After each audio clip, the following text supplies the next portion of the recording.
Hi, this is Frank Fantini again, and today we are with Sara Rayme, who's Senior Vice President of the American Gaming Association. And Sara is a capable fill-in for Jeff Freeman, who couldn't be here today because he had a child this morning. So he had a lovely baby girl and was unable to join us today. But he'll be here tomorrow. Well, that's a legitimate reason. It was a legitimate reason, yes, thankfully, yes. But we're glad to have you here, Thank Sara. you. Thank you for having me. Now, the American Gaming Association has taken on some new leadership in the past year. Jeff's been here since, I think, April of last year. You joined in January, even though you do have a career in the gaming industry at MGM. Tell us a little bit about the new direction, what fresh direction you and Jeff are bringing to the AGA, and then a little bit about some of your specific initiatives. Sure. So Jeff, obviously, having come from the U.S. Travel Association, having a lot of experience working in the travel industry, really wanted to bring a fresh, innovative look at the trade association, how a modern trade association would operate. So he's been working on a couple initiatives. We've been working on a couple initiatives, one of which is doing a better job at uniting the industry. So we're taking a serious look right now at our membership and how we grow our membership and represent the totality of the industry. The other piece that we're really focused on is our advocacy piece and getting out there and being the champion for the gaming industry. So that's where we launched our Get to Know Gaming campaign, earlier this year, and have been touting all of the benefits of the industry and pushing out some of the facts to push back on some of these erroneous stereotypes that we're all too familiar with working in the industry. When you mentioned representing the totality of the industry, I think when the AGA was first formed, I'm not sure how long, a decade or more ago now, there was the feeling it was big gaming. It was the big casino operators, the Harrah's and the MGMs.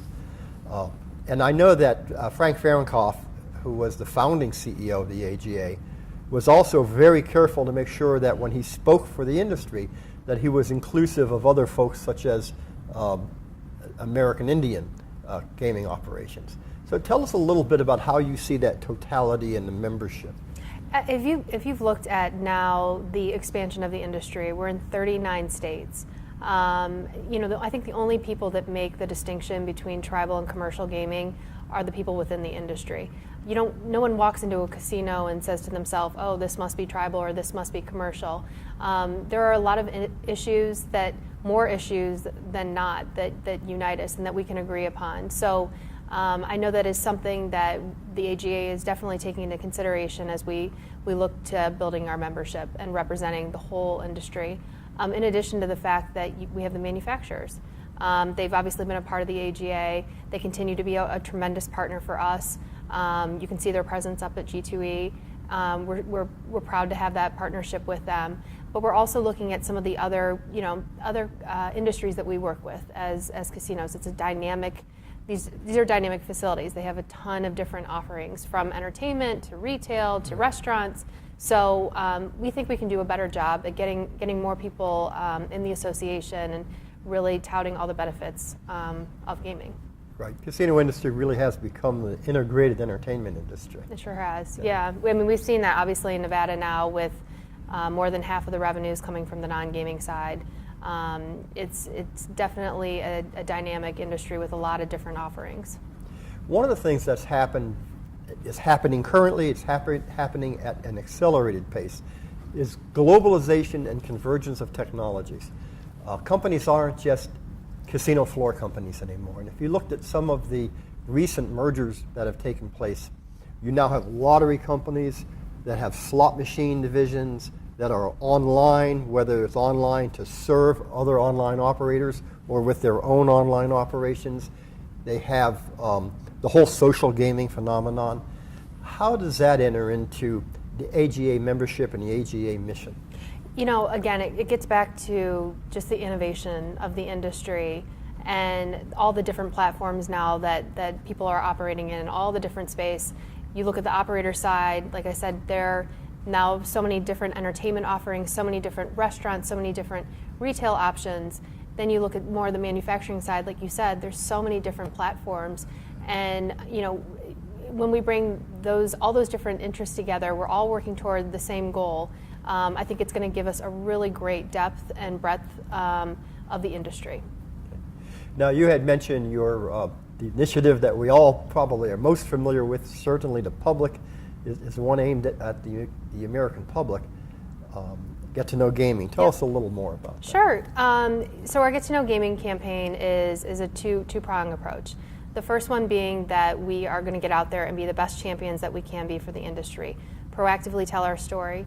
Tomorrow, Jeff is actually coming back, thankfully, after having spent some time at home with his baby. But he'll be coming back tomorrow, and he'll have a major press conference talking about our latest study, which was an Oxford economics study looking at the totality of the gaming industry.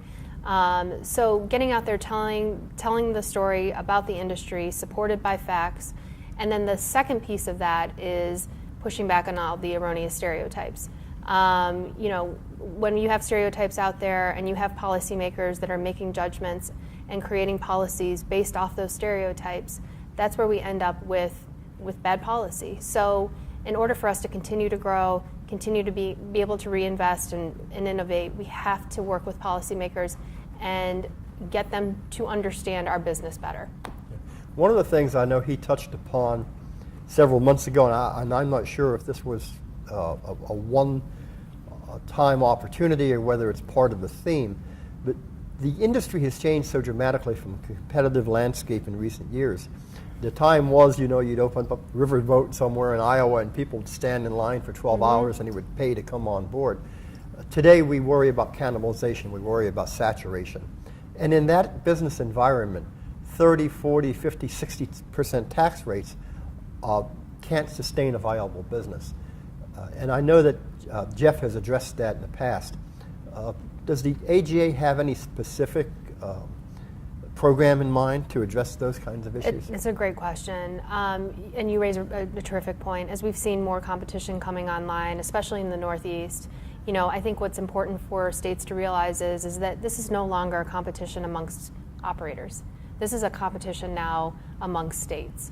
And it really behooves the states to look at the policies that they have in place and make sure that they're able to compete with one another instead of operating sort of in a vacuum and looking in the four borders of their state. We definitely are looking forward to launching some more initiatives to look at some specific things that we can recommend. But I think off the top of our head, there are three things that we would that make sense for any business: tax policy, being able to your regulatory environment, and then when you look at the hospitality industry and the infrastructure and being able to be in a good location and having all the transportation needs in one place. That's definitely an area that we're going to be looking at and building upon in the next couple months. Great. Anything else folks should know about the AGA? No, we're just excited to be out there and have a great media presence. I think this year at G2E, we've got a great show this year, 30,000 people coming to do business and meet and connect and share ideas. And so we really look forward to being partners with a lot more industries representing the totality of the gaming industry. So thank you. Thanks so much. Sara, thanks for coming by. Give our congratulations to Jeff, and thank you. It was very informative. Thank you. Thanks so much.